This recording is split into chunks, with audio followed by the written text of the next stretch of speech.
We kick off the show with the issue of construction rules. The Lagos State government says total conformity to laws guiding the building sector is a major factor in addressing the socio-economic impact of building collapses in the state.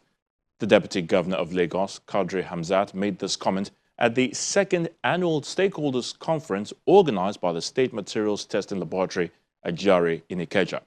He calls for attitudinal change that will bring an end to substandard building materials that endanger lives and property. Take a look. The Deputy Governor of Lagos State. The Deputy Governor of Lagos State, Kadri Hamzat, makes his way to the venue of the second conference of the Lagos State Material Testing Laboratory at GRA Ikeja.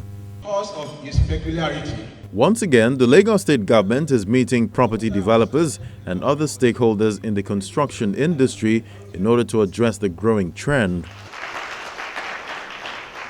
The State Material Testing Laboratory, which is responsible for testing construction materials, calls for strict adherence to building guidelines. In view of our resolve to conform with the best global practice, we need to engage ourselves to reality of times and avoid undue risk of health and safety of citizens across the state. In realizing our set standard of maintaining decorum within the sector, I will implore you to partner with us as to deliver on this administration themes agenda procedures as mandated by the Executive Governor of Lagos State. We are going to enforce and mitigate on the environmental risk associated with the collapse of buildings in the state.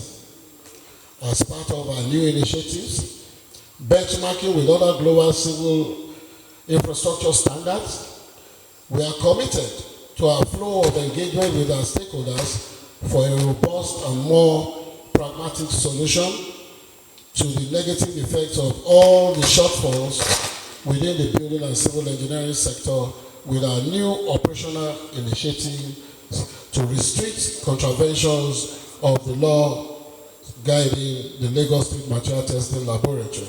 Getting rid of quacks in the building sector is also reiterated by the Secretary to the Panel Committee on the Ikoyi building collapse.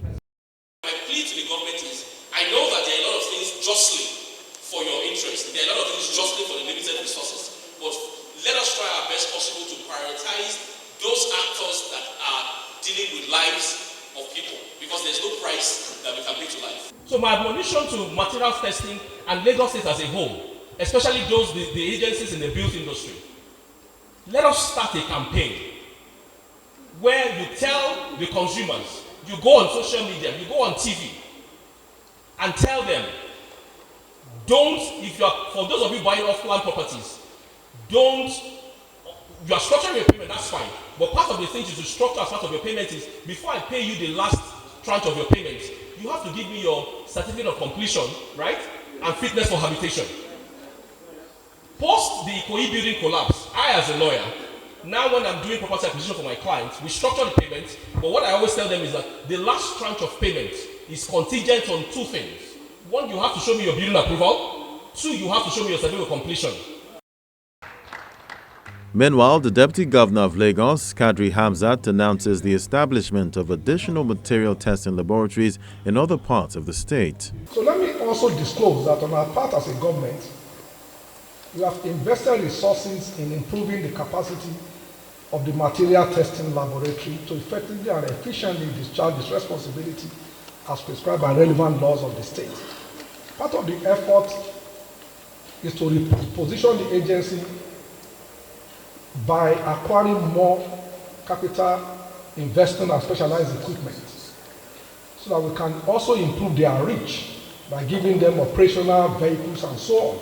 The ongoing expansion drive, such as the establishment of a new laboratory at Okokomaiko on the Badagry axis, which will be operational.